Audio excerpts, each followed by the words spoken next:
You are now watching Bleav. Do you believe?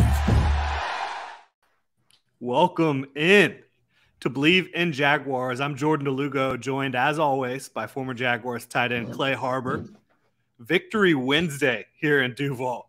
Folks have been celebrating for about a week here in Jacksonville, Florida. The Jags got to 7-8 with a convincing road win over the New York Jets, and the Titans, they fell to the Texans this past week in Houston.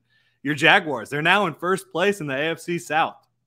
After being 2-6, after a 5-game losing streak, these Jaguars, first place in their division. How are we doing, Clay? Oh, I'm feeling great, man. The Jags are doing good things here. We're in the playoff hunt. We're in control of our own destiny. So it's a good feeling. And I think right now we got the hottest quarterback in the league. I'm saying, not just the AFC, not the AFC South, the hottest quarterback in the league. And one of the hottest coaches in the league too. So I'm looking forward to this these next 2 weeks, and I think the Jags can really make a run and make the playoffs. And then once you get there, I think it's anybody's ball game. That's just me. That's true. Once you get there, you've got a shot, right? You've got just as good of a shot as 14 other teams. I guess the teams with the first round buys might have a slightly better odds, but you've got a shot. And I think that's all the Jaguars and the Jaguars fans could even ask for, in the first season of a new regime, a new head coach, new offensive system, new defensive system, all these new pieces. For them to be in this position, I think that's all you can ask for as a Jaguars fan at this point. But we're going to tackle some topics today. Doug Peterson's greatest strength as a head coach. Take a look at the playoff picture, of course, for the Jags, and a whole lot more here on Bleav in Jaguars. I'd like to remind you to follow Clay on Twitter at ClayHarbs82, myself at Jordan DeLugo. Make sure to subscribe and review if you enjoy the show on your podcast platform of choice. Of course, you can also check out the show on YouTube on the Gen Jag YouTube page where you can watch it in video form. We really appreciate y'all for being here. Couldn't be here without y'all's support. So it means the world to us. Thank you so much, Duval. All right, Clay. Playoff picture. If the Jaguars beat Tennessee, as we've talked about, they're in. Week 18, it's the AFC South title game, right? But there's a week in between now and Week 18, right? Week 17, the Jaguars travel to Houston to take on the Houston Texans.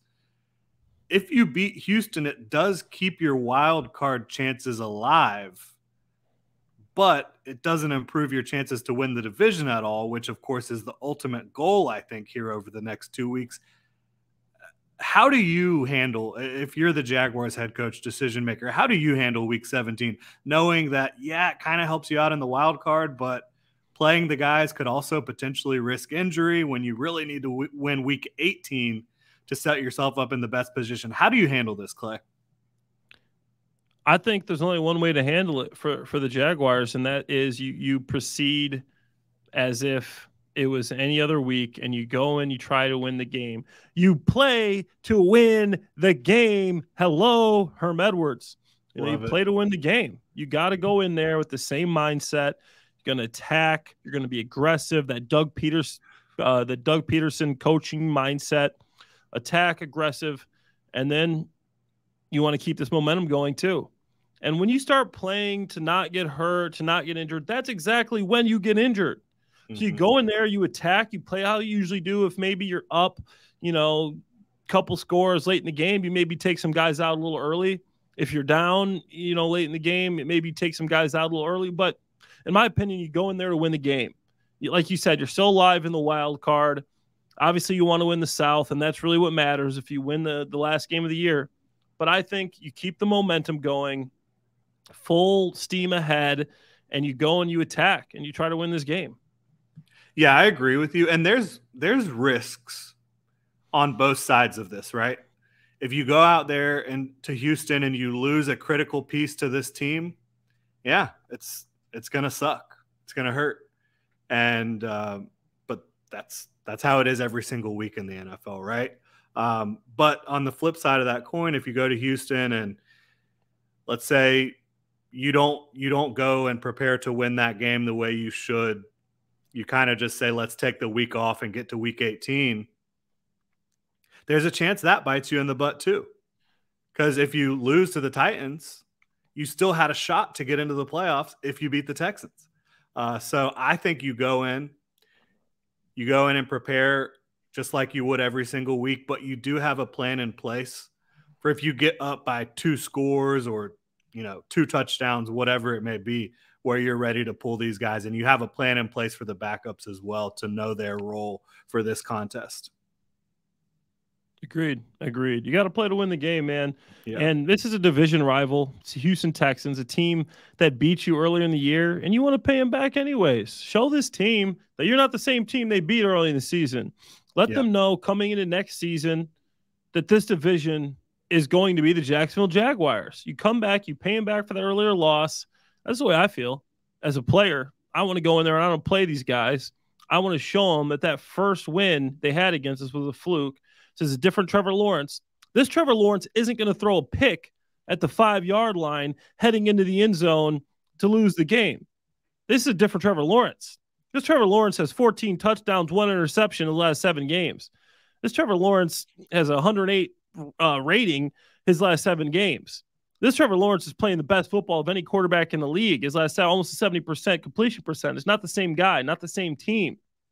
You come in, you put it on these boys, you let them know the Jaguars are for real, and they're here to rule the AFC South. Yeah, I completely agree with you.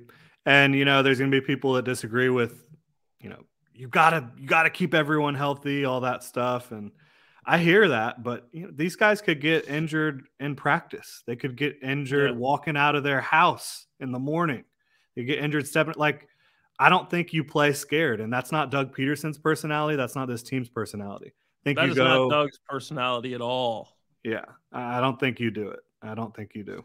So I think you go out there, like you said, business as usual. Yep. For the Jags this week. And if you get up big, then yes, you can take some starters out because you do know you have a championship game on the horizon next week. Oh, I can't wait. It's going to be huge. Can't wait for that week. But, still some stuff to talk about this week. It's still an exciting week of football for the Jaguars and around the league. I did want to talk. I don't know how many people have kind of brought this topic up.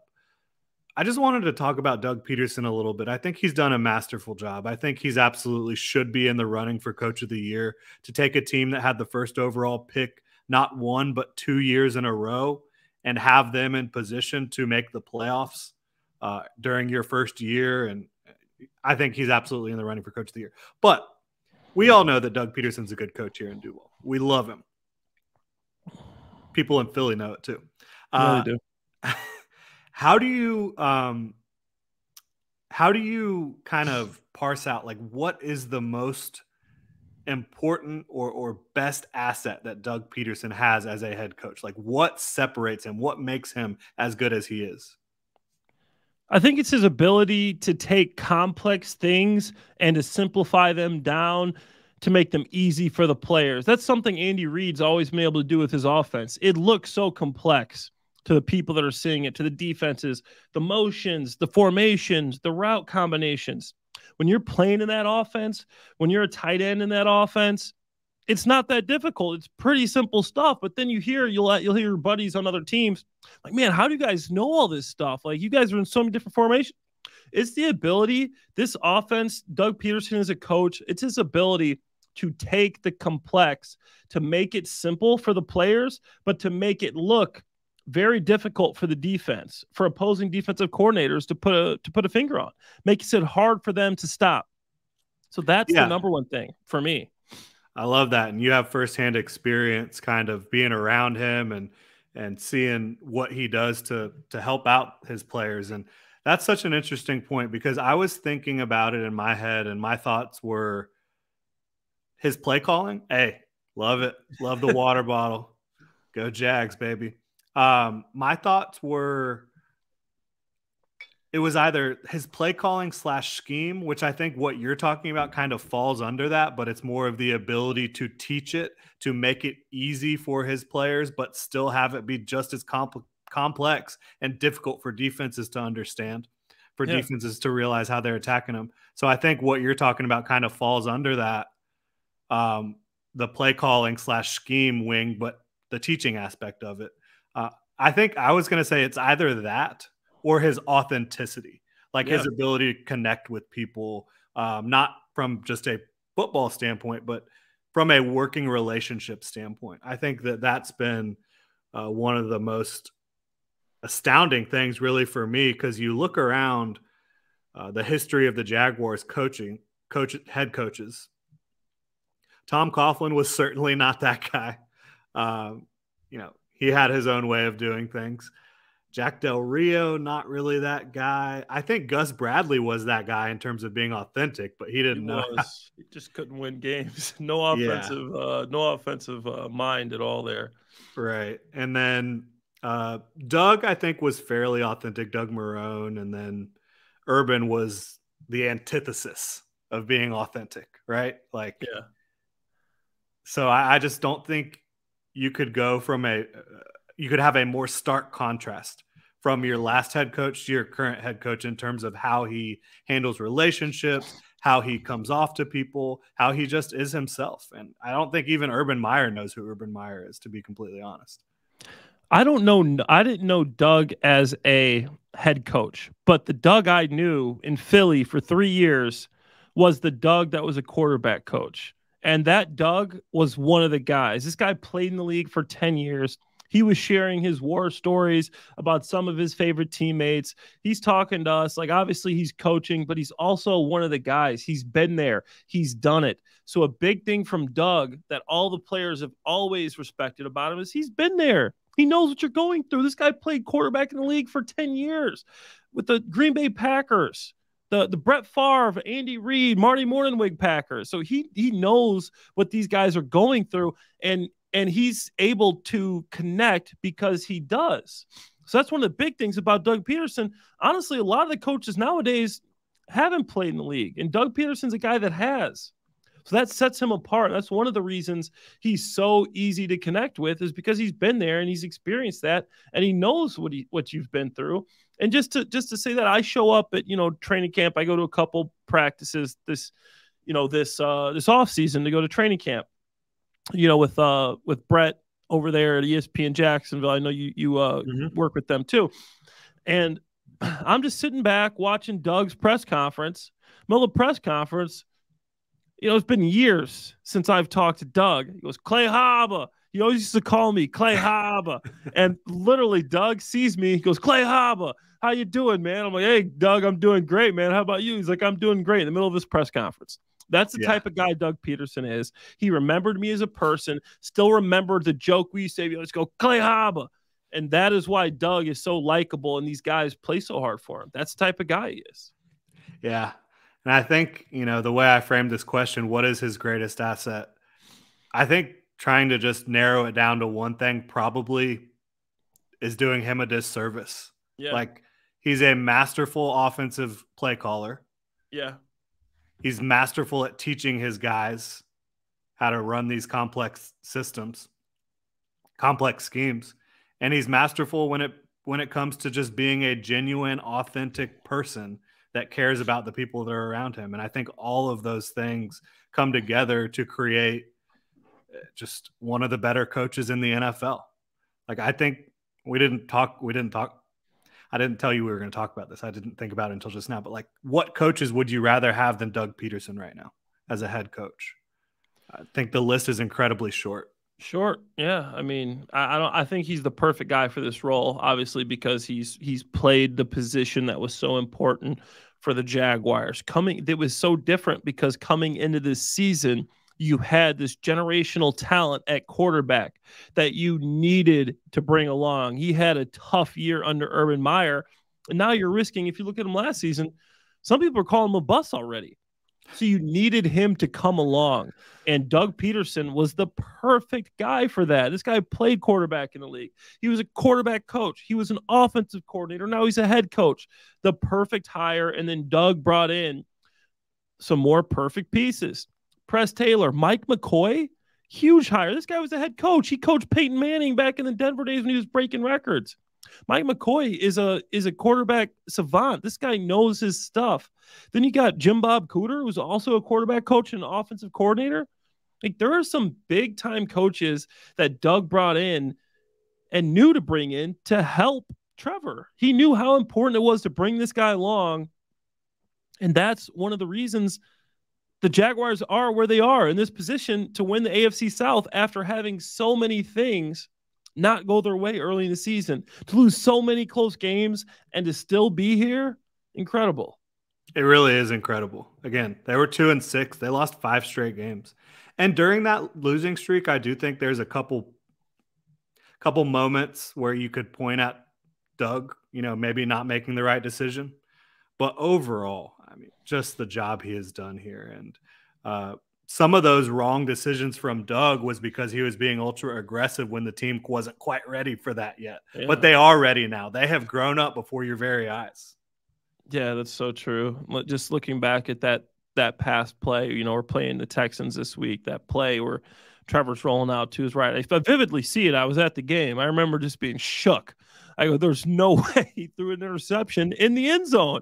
You cannot do that. Touchdown, check down mentality. I guarantee you that's what Doug's coaching. That play. Like, that specific play is designed to be touchdown or out of bounds. Throw it out of bounds. Yeah. And the fact that Trevor threw that pick, we can run that same play now. You can be that aggressive. And there's no way. And there's no way he's going to throw that pass again if it's not there. Yeah. So that shows you right there. That's a perfect example of how far they've come. Yeah, and they win that game if that doesn't happen. So yeah, it is what it is. So yeah, I think Doug has just done a masterful job here, and I think Shad Khan is incredibly lucky right now. This is an owner, and look, Shad Khan does a lot of things as an owner well. I think like the money he's willing to fork out for these free agent signing bonuses and things, that does give the Jaguars an advantage, and he's been willing to spend on stadium upgrades and get things done in that regard. But from a football standpoint, he has been a horrible owner for the Jaguars, and I think he got lucky that he got the first overall pick the year that Trevor Lawrence came out, and I think that he got lucky that the coaching hiring went the way it did this year, that no one else poached Doug Peterson before the Jaguars did, that Byron, the whole Byron Leftwich situation, how that went down. Like, I think Shad Khan got incredibly lucky here to get Trevor Lawrence and Doug Peterson in this building. He did, and I do respect Shad for throwing around that money, even though that money to him is like us throwing down $5, man. It's like us splurging to, hey guys, I'll pick up this tab, a round of beers, for Shad. This guy is, I've been on that yacht, I know that this guy's just completely loaded, but yeah, Shad needed a winner, and he needed this coach and this quarterback. And I think you're right. I think he got pretty lucky that they were able to get that first pick. This was the biggest no-brainer in the draft since I could remember. I mean, like, everybody knew, like, you had to take Trevor Lawrence, generational talent, and then the fact that you got a Super Bowl winning coach that was sitting there. And obviously, I was one of the guys saying, like, hey, give Byron Leftwich a look. And then when it was Doug, I'm like, okay, Doug's the perfect hire here. Yeah, I've had experience with him, but you see a team like Denver. Look at the trouble they're in. Like, that's some bad stuff there with Nate Hackett. Love Nate Hackett. He was an offensive coordinator for me in Jacksonville as well. Nicest guy ever. He's not Doug Peterson. I mean, look at the difference there. He's not Doug. So we got to be pretty thankful for what we got. No doubt about it. This is a season of thanks, a season to celebrate, of holidays and all that. And yeah, there's no bigger reason for people in Jacksonville to be thankful than the Jags kind of backing into Doug Peterson here. Unbelievable. But another thing I wanted to bring up here today, me and you, we were supposed to do a show last week after the win over the Jets, but I wasn't feeling too hot that Friday after staying up and you probably had a couple celebratory beers or something there, George. Yeah, doing the show and all that. But I did want to talk to you. We're talking about Doug Peterson. The way he designed that offensive plan last week, where they were just getting the ball out like so quickly. I thought it was so smart because of the weather situation. I love that he ran the ball more than he threw the ball in this game. And I think he learned from what happened in Philly. not only did the team learn what happened in Philly, he learned from what happened in Philly. And he's like, look, it's nasty out there. We need to run the ball. And I do think that the game script helped them run the ball, because I don't think Doug believed that the Jets were going to score points and the Jags had the lead. So they're just able to run the ball, play ball control and all that type of stuff. But I thought it was just another example of him doing slight tweaks and slight edits to this offense and having a perfect plan for the current situation. Yeah, I mean, the guy knows the situations. Situationally, I don't know if there's a better play caller in the NFL than Doug Peterson. He knows exactly what's going on. He puts everything into consideration, the field position, the weather, the score.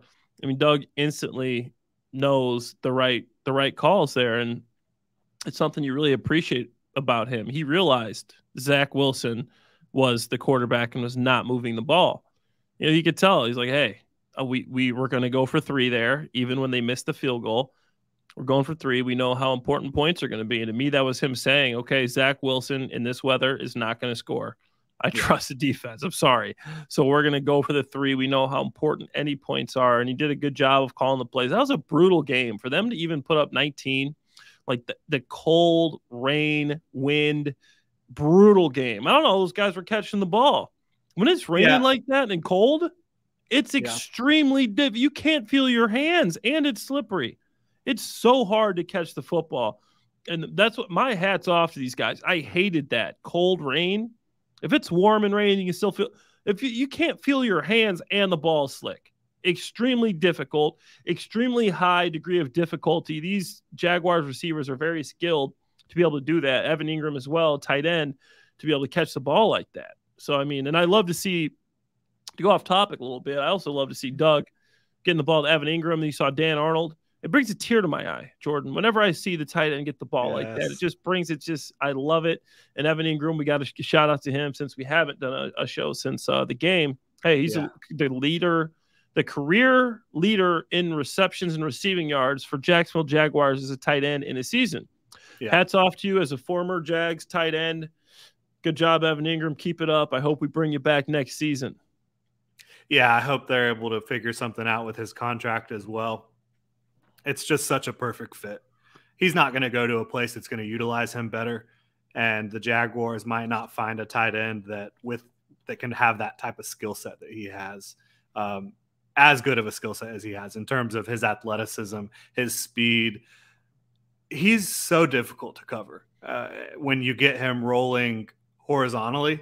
I mean, you get him matched up with a linebacker or a safety. He's running away from 95% of those guys. Absolutely. It's not the fact that I was studying all 22 of the game, and I'm like, okay, how is this guy? It's not that he's running great routes. He's just so fast. Like, people don't realize how fast this guy is. You look at the combine. His handheld time, was a 4.37.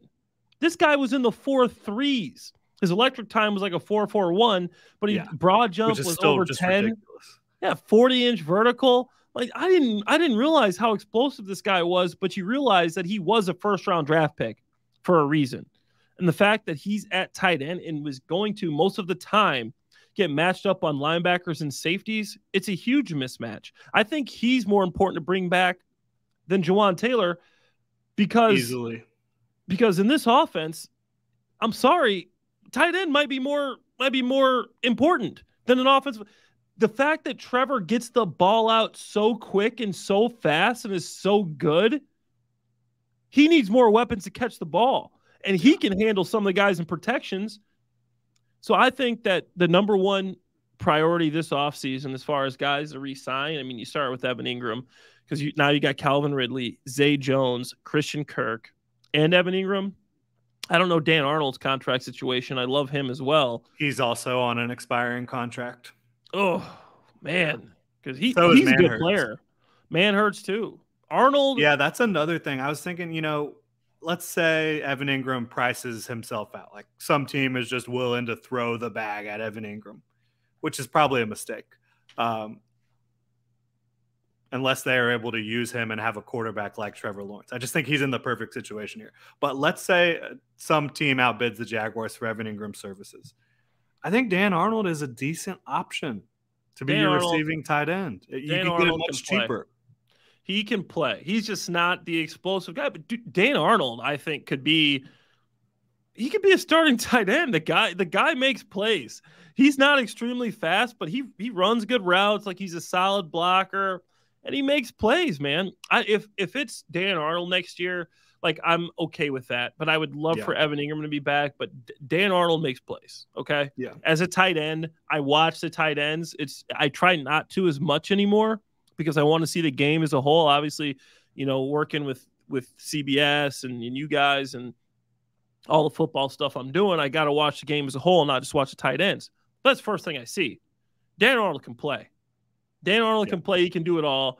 I like Evan Ingram because he just opens up so many things. There's not many guys, tight ends in this league, Travis Kelce, Dallas Goedert, Kittle, that can really run the way Waller and really put pressure in the seams of the defense. And when you get Calvin Ridley too, Travis Etienne, Trevor Lawrence keep getting better. This kid's only 23 years old. Yeah.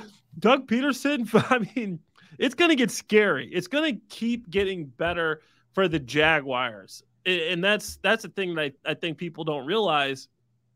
If the Titans don't do it this year, if they don't somehow win this game, I don't think they're going to have a chance in the next couple of years. You look at some of the games that Jaguars lost this year and how much they've improved over the second half of the season.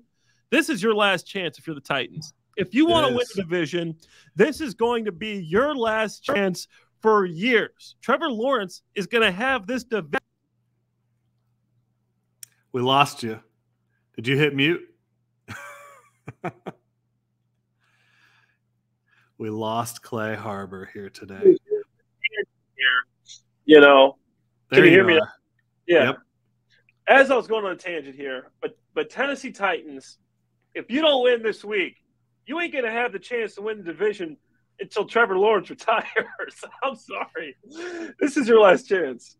Yeah, I think the only way they're able to get back into this division, soon, is if they're somehow able to find a new offensive play caller and quarterback, and also surround them with a much better offensive line. And they've got a long way to go. I'm with you.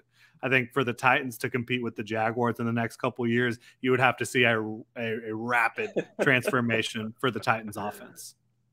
Absolutely, man. And I was getting so passionate about it, I knocked my microphone out. But man, yeah, it's a good time to be Jaguars. You got Doug Peterson in place, perfect match with Trevor Lawrence, and this AFC South is a division that is just ripe for the picking. I mean, there's no better division to be in football right now than the AFC South for the Jacksonville Jaguars. Houston Texans, maybe they get their quarterback, Bryce Young. I don't know. You think they're going Bryce Young? I think they should. Yeah. I think he's that good. Young. It's going to take a few years for him to get up to speed to be able to compete with Trevor. He's such a pro already, though. I do like him. I think that's the type of quarterback that could go toe-to-toe with Trevor if surrounded by the right pieces. And right now, quite frankly, they just don't have the pieces on offense. No. I think my Bears lose out, and maybe the Texans win their last game. The Bears get the first pick, and then we let someone trade in to the first pick for the Bears. So now the Texans don't get Bryce Young. That's, it'll help everybody. The Bears will get the first pick. They'll get more picks.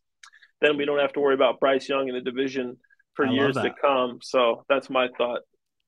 I love it. Get the Texans out of the first spot. I'm with you there. Now, we don't want them getting out of the first spot this week because you want the Jaguars winning that football game, right? Absolutely. Week 18, though. Now, I wonder if Doug is ever just sitting around in his office or at home and just smiles, thinking about, I got I got canned a year and a half ago, and this is my reward. And he brought you realize that he brought Jalen Hurts into Philly? Mm-hmm. That was Doug Peterson's guy. He brought Jalen Hurts into Philly, and now everybody's in love with Jalen Hurts. And then then Doug comes into Trevor Lawrence, but people don't realize that was Doug's guy. He wanted Jalen Hurts. He was the second round pick. Yeah. You got to be thanking Doug in Philly. If you got to be thanking Doug for the championship that he brought you, and you got to be thanking Doug for Jalen Hurts, the championship that you might get this year. because you have the possible MVP as your quarterback. Doug Peterson, the gift that keeps giving to Jacksonville, to Philly. There you go. Beautiful. So we talked about how we would handle this week with, traveling to Houston and not necessarily needing this game for the division, all that. You think Doug handles it the same way we talked about, goes out there and business as usual? I think he does, even though he did sit all of his starters in the last preseason game. I remember that. And maybe the second didn't play. I think they played the second game. But I think he handles it the same way. He wants to keep this momentum going. I think he's going to call the game aggressively. Doug is all about being aggressive. That's his personality. That's how he likes to coach. And that's why we love him so much. This guy's going to be – he's a gunslinger, man. He's an aggressive dude. He wants to go out there. He wants to win the game. And I think that's how he's going to handle it. Yeah, I think so too. I think he'll handle it the right way. And that leads into – do the Jaguars take down the Texans? Do the Jaguars beat the team that they've lost to every single time they've faced since 2017? 9 straight losses, whether it be in Jacksonville or Houston. The Jaguars have not been able to beat the Texans. Are they going to do it this weekend? Are they going to continue this winning streak, get to 4 straight? Man, I didn't realize that they've lost 9 straight to the Texans. Wow. 9 straight. The Jags have lost 9 straight to the Texans, but this week's different. Obviously, the last 7 games, this offense has just absolutely clicked. Trevor Lawrence is playing the best football in the league. I put up a graphic I got from the 33rd team on Twitter, and it shows him compared to the rest of the big-time quarterbacks, Joe Burrow, Josh Allen, Patrick Mahomes. He's playing the best football out of all of them. When you have a quarterback like that versus Davis Mills, come on. I'm taking Trevor Lawrence over Davis Mills. Trevor Lawrence is not the same guy they beat early in the season, and they're going to see that. I got the Jaguars winning, and I don't think it's going to be that close. They're winning by 10. Yeah, I tend to agree with you. I understand the history of this rivalry. I also understand that Lovie Smith has been the defensive coordinator that's given Trevor Lawrence the most difficulty throughout. And they've been playing well. They've been playing. They played the Chiefs close. They played the Cowboys tough. They've been playing well. They've been playing very aggressively on defense, and I don't mean with the play calling. I mean with just every single player out there on the Texans defense, whether they're really talented or not super talented, is giving 110% effort. They're flying to the football, and they're making it difficult for their opponents. But I will say, I know that the Texans just took down the Titans. I know they took the Chiefs and the Cowboys to the brink. I think Chiefs and Cowboys, a lot of that was their own doing. Overall, when you look throughout this season and when you look throughout the last month or so of Texans football, when they've played good offenses, the good offenses have produced against them. And the Jaguars, they have a good offense right now. They have Doug Peterson, Trevor Lawrence, all these skill players humming. Trevor Lawrence, while he struggled with cover 2 early on in his career, it looks like he's flipped the switch and is doing whatever he wants against pretty much any defense you throw at him. But this is kind of that next step, that next monkey off your back, the Houston Texans and the Lovie Smith defense. And I think that they do get the job done. I'm with you. I think that it's not a super close game. The last time they beat the Titans in Tennessee, I was in a Jaguars uniform. I was in diapers. So I think this is another, like you said, this is going to be another notch on the belt here. They finally beat the Texans. They get the job done, and they show that they're not the same old Jaguars. They're not the Jaguars. They're going to get there and then lose. They're the Jaguars that are here to stay, and they're going to show that they're going to own this division for years to come. I don't care how hot this Texans team is. The Jaguars are here. They got the best quarterback in the division, the best coach in the division, and the best offensive unit, in my opinion, in the division. And they're going to show why they're going to be a team to reckon with in the AFC South for years to come. Yeah, and a defense that is opportunistic. Yeah. They have confidence. They are a lot of takeaways. Yeah. Yeah, they are 6th in the NFL in turnovers forced right now. The Jaguars defense is. They're doing it in a lot of different ways. They're creating some pressure. They're pretty good against the run, creating pressure. forcing turnovers. They're not a great coverage unit. Like, they're not, but they make plays. They're not going to be consistently shutting people down, but they make enough plays that when you have a quarterback and an offense like Trevor Lawrence and the Jaguars offense, Doug Peterson, I think it might be enough to just, get them into the playoffs and then let the chips fall where they may, right? Yeah, absolutely. Opportunity defense. I think Caldwell is getting better with the calls and everything, and turnovers. I mean, that's the biggest stat that you can find that correlates to winning, in my opinion. If you're getting a lot of turnovers and you're a defensive unit that can force those, that's huge, and that'll make up for a lot of deficiencies that you have if you're a top 10 turnover unit and the Jaguars are 6th. So that's solid there, and I love, I know we're going to talk about the defensive MVP here, but I do love a certain number of players. But it also hurts that Smoot is going to be out because he was having a heck of a year. I really like him, and it was unfortunate for him to go down like that. Yeah, I think the hope there is that, and obviously, Dwan Smoot's a great guy. He spent his entire professional career in Jacksonville. Best wishes. I hope he can recover from that and get back to playing his top football. But the hope is that you get Trayvon Walker and Foley Fatukasi back with the ankle injuries, and maybe that balances out losing Dwan Smoot. Are they going to play this week, or more? You think they're going to wait until Titans game?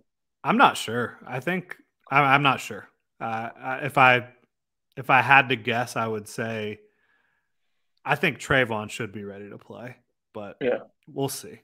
And again, what's the risk level with playing the guy, and then maybe you don't have him for the more important game in Week 18. So I can certainly see that. But the hope is when you need them to get out there and play good defense, that Trayvon and Foley are out there and can help mitigate the loss of Dwan Smoot, certainly. So our final thing we're going to hit today, final topic, let's just talk about, we just kind of gave the defense some credit here, and they do deserve some credit. In terms of the turnovers, we mentioned it. In the last 5 games, the Jaguars have won 4 out of the last 5. In those wins, they have forced at least 2 turnovers in every one of those wins. Huge. It's just one of those things where when they're able to force turnovers and play aggressive, the Jaguars are going to be really difficult to beat, bottom line. But talking about this defense, giving them some credit here, playing better down the stretch, doing some things to help this team win football games. Who is the Jaguars' defensive MVP? I think it's Foye Aluakin. I think Close enough. I think the Jaguars' defensive MVP is Foye Aluakin. Boom. I mean, this guy is the most underrated superstar in the league. Nobody knows who this guy is. Yet he led the league in tackles last year. He's leading the league in tackles and solo tackles this year. He gets him in the right place every time. He's a top 32 PFF defensive linebacker grade. But what I like about him is just his athleticism. He's so sneaky with how he gets tackles. He's able. He'll juke offensive linemen sometimes.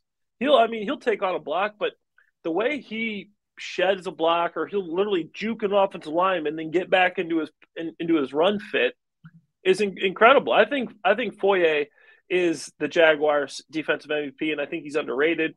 I think he should have at least got a look for the Pro Bowl. Yeah. Leading the league in tackles, the teams in the lead of the division. I mean, come on, give this guy a look. Yeah, I think he's been a Pro Bowl linebacker this year. I'd agree with you completely, especially over the last couple months. He's really even ramped it up even more and been playing at an extremely high level for the Jaguars. But if I had to offer another player, when I was looking at this before you said Foye and the guy I'm about to bring up were pretty much even in my head. I think there's 2 guys that are clearly the 2 most important players on this defense. One of them is Foye Aluakin, who you mentioned. The other one is Tyson Campbell, who is playing excellent outside cornerback, locking cornerback, it down, right cornerback, for the Jaguars. And I just think he's been special as a second-year player. playing at this level for the Jaguars at cornerback, which is obviously one of the more important positions in the league today in football. I think that he's been special, and teams just don't want to target him all that much, to be completely honest, right? He's been really good for the Jaguars this year. 9 pass breakups, 2 interceptions. I think that if you lose either him or Foye Oluokun, there's a chance that this defense goes downhill really, really fast. Agreed. The guy, I mean, he's shutting down his half of the field. Yeah. I mean, when he's on it, I mean, he's shutting it down. People don't even, they're not even targeting him that much anymore. He's done a great job. And both these guys, I thought should have been, at least been in the conversation for guys that could have made the Pro Bowl. Yeah, I agree with you completely. So, yeah, Clay's got Foye. I've got Tyson. I think both of them are worthy. I think they'd really be a 1A and 1B type situation. Because if you do take Foye Oluokun off this field, how do the linebackers operate? Like, how do they operate? I don't think they do. You don't. It's bad without those, without Foye, without Campbell. I mean, especially with the backups that the Jaguars have, it would get ugly. So let's pray for the health of those guys moving forward, especially against the Texans. But I think you got to play them. Like we talked about, and you got to be aggressive. And I think everything will work out if you do that. Yeah, absolutely. And that's going to do it for us here. But before we get out of here, you know what we got to hit you with. Big week. Let's go. Duval. Love it, man. All right, well, that's going to do it for us here today. I'd like to remind you to follow Clay on Twitter at ClayHarbs82, myself at Jordan DeLugo. Make sure to subscribe and review on your favorite podcast platform of choice, And again, you can check us out too at the Gen Jag YouTube channel. Watch this in video format. Thank y'all so much for tuning in. Hope you have a great rest of your Wednesday. Enjoy the rest of the week. You've got Victory Thursday, Victory Friday, Victory Saturday all coming up, and then the Jaguars take on the Houston Texans in Week 17 in Houston for a game that will not really affect the division race at all, but gives the Jaguars a chance to sneak in as a wild card if they don't beat the Texans. The Titans in Week 18. So it'll still be an important game to watch, obviously, for Jags fans, and it'll play a part in the rest of the season here for the Jaguars. But again, that'll do it for us. Thank y'all so much for tuning in. Enjoy the rest of your week, Duval.